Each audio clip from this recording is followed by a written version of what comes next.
linguistics. I'm not going to list the catalog of publications because then I would have to be like a Mary Bard. But today her paper is entitled Hermes' Epithets between Synchronic and Diachronic Etymology on on Alexandra 678 to 680. Laura, the floor is yours. Thank you. So first of all, thanks to the organizers for having me in this workshop. As you can see from my title, I will refer to the notions of synchronic and diachronic etymology in my paper. So before moving to have a look at the Lycophron, I will give you a very short definition of synchronic and diachronic etymology, what I mean by that. So, as you know, the notion of synchronic and diachronic as applied to linguistics and also to etymology actually goes back very back in time, at least to the Saussure de linguistique générale, but here I've just provided you with a very compact and useful definition by Gragnage, which says that synchronic is the study of the workings of the system, in our case etymology, as it exists in a given time and place, while diachronic is the study of a system's transformation through time. You can, another way to imagine synchronic and diachronic, as you know, is to imagine synchronic as a horizontal level and diachronic as a vertical level, but however you want to imagine or think about these notions, just never forget that they are not static notions. As it may seem, the notion of change is somehow implicit in diachronic because it's evolution through time, while synchronic can also imply some evolution, especially if we say etymology in Greek, and Greek is really vast, you know.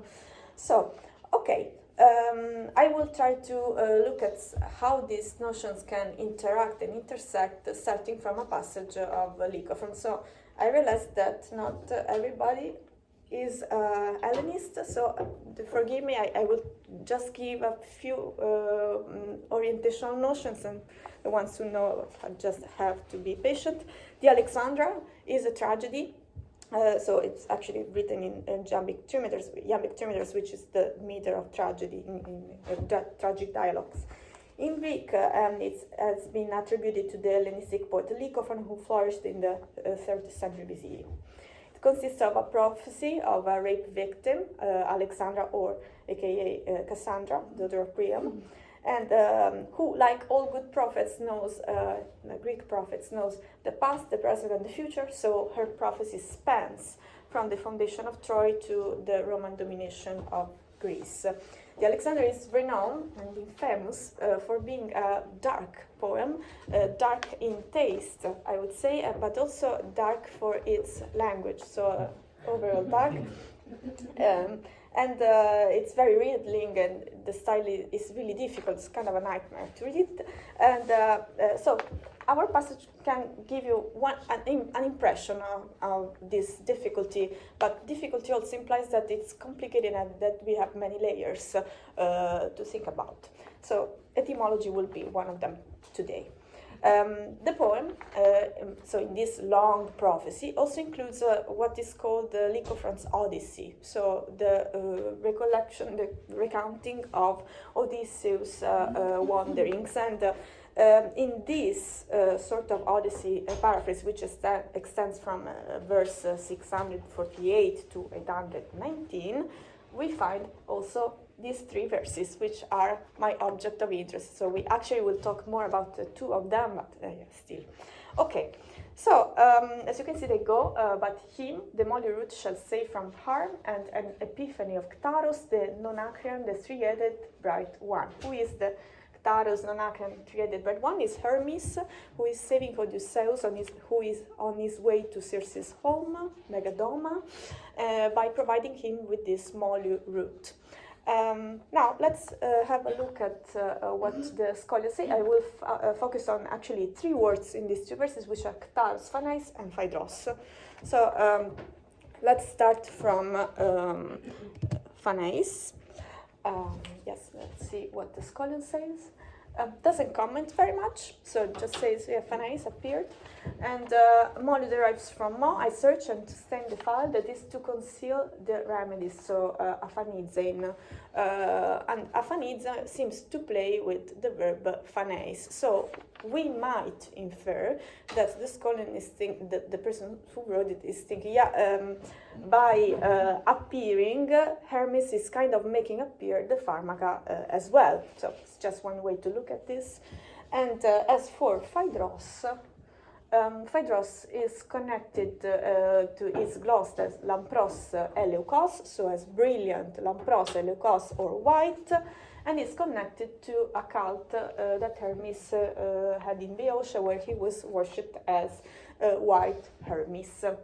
Now, this tradition about Hermes in Boeotia is probably connected to an ephebic cult, as also pointed out by Simon Hornblower, and we can also find a trace of this connection between Hermes and the Epithets in Pausanias, as a matter of fact, but Pausanias provide another epithet. So this might be the historical reality for Hermes Leukos. What is important for us is that if this was known to Lycophron and Lycophron was referring to Hermes Leukos, it somehow chooses to focus on what I can call the visual semantic dimension of Leukos, not to the semantic dimension of youth, which could be the primary one on the historical level. So if this is so, and we take into account that we also had Fanais before, we could probably connect Phaedros and Fanais appearing on two verses at quite a short distance to a famous epithet of Hermes in Homer, that is Argeiphontes. In fact, Phaedros could, so to say, account for the Argei component and Fanais for the Fontes component. Okay, now in what follow, I will call this synchronic etymology. So because this would be a synchronic etymology that we find in Lycophron, synchronic etymology A. Why? Because we have another synchronic etymology of Argeiphontes, which probably you all know. Okay, it's just A because I'm naming it first. Okay, now let's go back to our passage of Lycophron and to its Homeric model. As you can see, as many scholars have pointed it out, some words used by Lycophron seem to reprise Odyssey 10, the passage I mentioned before, with lexical reprises, for instance, Saosi and Saoso in Homer, or Molus Riza with Rize and Molu in Odyssey 10. Then we could dare say, yeah, maybe Fanais Phaedros may hint at Argeiphontes, which also appears in this range of verses, 302, so before Rize and Molu. Now, that's just a proposal. Of course, you don't have to believe it, but in any case, if this is correct, this reprise is also found, so this synchronic etymology A is not only attested in Lycophron, it's also attested elsewhere. I just provide you two examples, and I leave to you the history of how this could be related. It's really out of my comfort zone, but it's found in Cornutus, for instance, in the Natura Deorum, states that Argeiphontes is Argeiphantes and connects it to Leukos and Pantaphanein and Saphenizein. And of course, the beloved author for all the linguists, Ezekius, also says that it's Leucophontes, implying that Fontes is probably to appear, to shine here. Okay, now it's significant that Lycophron, so incidentally, provides this etymology because this also matches what I at least believe to be the diachronic etymology of Argeiphontes. So we could trace back Arge to a root Arge, which means white, and it's found also in other Indo-European languages. Just two examples: Arch in Hittite, Rg, white in Old Indic, relevant in what follows, and Fontes in a complicated way, back, which I will not discuss, back to H2, which is the root of phainomai, also Phaos, complicated, but, and also Old Indic pa, to appear or to shine. Okay, of course, Lycophron didn't know about this, it's just a curiosity, but In any case, a support of this explanation is the comparison with the Old Indic epithet Argica, which means shining with brightness, and it's also said of the Old Indic fire god Agni, whom, by the way, I also believe to be one of the Vedic counterparts of Hermes, but this is, of course, a topic for a different talk, so I will not go into this. Now, what is important is that for us is that, as I said, this is not the mainstream etymology. Sorry for using mainstream, but yeah, we could say this, because the so-called mainstream etymology of Argifontes is a synchronic etymology B. Synchronic etymology B, I just provide you Pseudo-Apollodorus, not because it's the most ancient source, but just because it's very compact to put on this slide and with the photo, is that Argifontes means killer of Argus. And this is, we could also say, sorry for simplifying the things, but the etymology which won on the historical plane, because there are still nowadays traditions, translations in which Argifontes is translated Argus Slayer, and nothing wrong about it, it's just synchronic etymology they had. Okay, and so how old could this be? Synchronic etymology be, why is it so hard, so resilient, so to say? Well, because it's quite old. In fact, one of the first accounts of Hermes' slaying of Argus was probably recalled in the go back to sources of the mid-6th century BCE. So this is mythology maybe influencing etymology, something you talked about in your talk. Okay, so just a short recap. So we have what I call the diachronic etymology in my view. So Argifontes, Argiphon, Argifontes, maybe to back to or a face, we don't know. Then Argifontes has this synchronic etymology A, shining of brightness, that exists and somehow arrives to the 4th, 3rd century BCE in Lycophron. And then Argifontes, killer of Argus, that is very old, 6th century BCE, because the event connected, mythological event is dated to the mythological traditions mid-6th century BCE, which then lives on and in the long run prevails. Okay, now that let's close Phanais and Phaedros and move back to our passage. If you believe what I've just said about Phanais and Phaedros, let's have a look at Ctaros. Sorry for, it seems kind of circular, actually not, but Ctaros is commented by the scholar as eponymon hermoso, an epithet of Hermes, and that's it. We don't have other information, but it might be significant here that Ctaros Phanais occurs at the end of the verse, which is a iambic trimeter.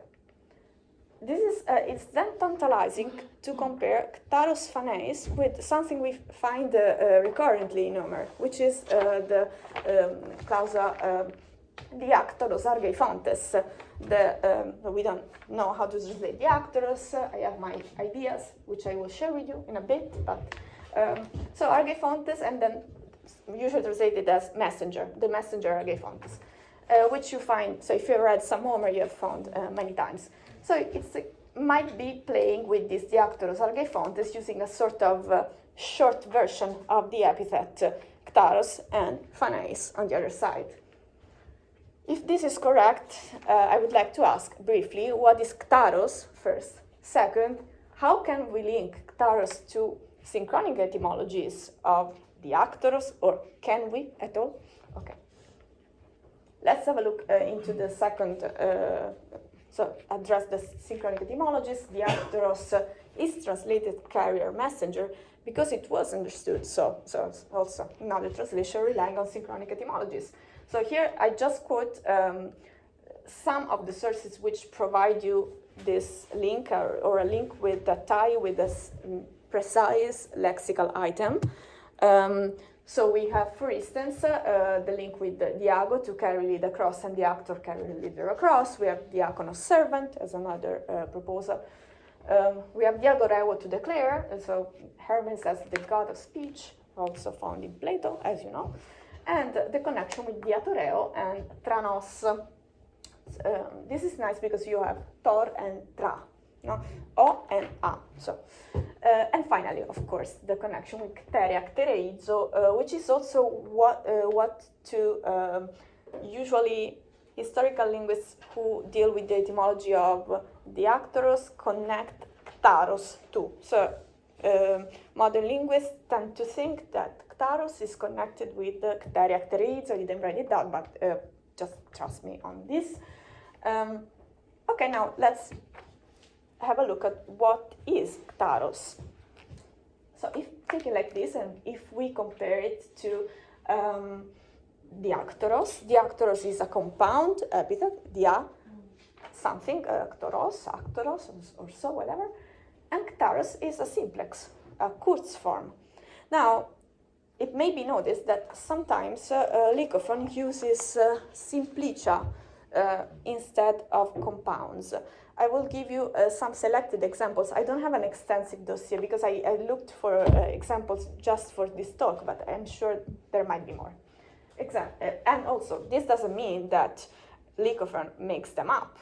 They may be just available and he chooses what's convenient for him. For instance, Gorgas exists before Lycophron.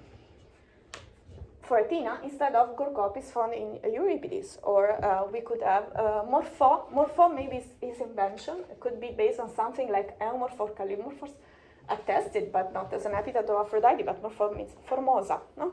Beautiful. And then my favorite, Koitos. Koitos means bed, but what is Apollo the bed? Yes, probably something hinting at a sexual something, but wouldn't it be easier to connect it to something like a second compound member extracted by another compound, which is like akoitos, amphikoitos, apakoitos, diuskoitos, etc., or something like aglaokoitos, found in Phocius actually, Pantinios. Then, if it's so if ktaros was built on the actoros, so we know that there is this extraction possibility out of compounds at disposal. What is ktaros? So why not ktoros? No? Okay, possibility number one, it's a cult epithet, we just don't know where it comes from. Happens all the time in Lycophron. At some point we find an epigraphy and yeah, that's it, we have it. Done. Second possibility, it's an artificial form with what modern linguists would call a new apophonic grade. Is it possible? So, connection with the kteria, for instance, E versus A, it's a tantalizing hypothesis if we think that the next passage in Lycophron's Alexandra is about the nephew Ya. So it's like anticipating something that will come. Or, which I really like, O and A, because we have fontes phaneis, if you believe what I said, and then we could have diactoros, ktaros. But this is interesting because it would imply that there is some kind of linguistic reasoning, which is, I would say, very modern in our eyes. So, third possibility, very speculative alert, ktaros reflects a variant, diactoros, which we actually don't have. It existed, he knew about it, he used ktaros by extracting it. Possible, very speculative, but possible. And I would like this to be true, actually, because, sorry for the circularity, because if we look at what could be the etymology of diactoros may have existed on a diachronic level. Diactoros probably reflects a compound with dia through, and this is the locativa derivative for the Proto-Indo-European word for night, noct, nect.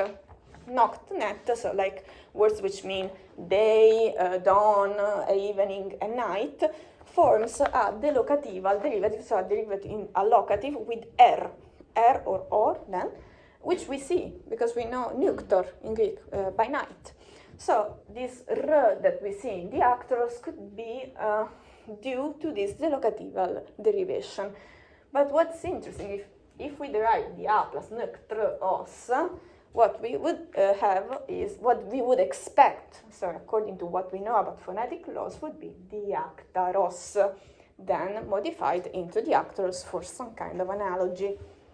Very speculative, as I said, and I leave it at this, just as a very speculative hypothesis, but yeah, tantalizing.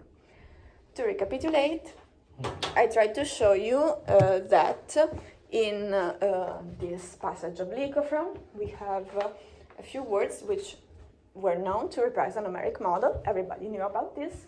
Saosa, saoso, molus, riza, molu.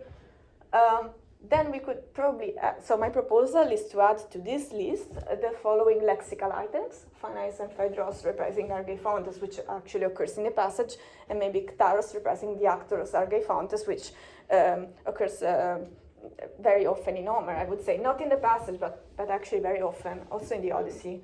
And yes, I know that some of this was a little speculative, but I hope that I offered you an example of what the merging of diachronic and synchronic linguistics can show some interactions and can be some food for further thoughts. And with this I conclude. Thank you for your attention.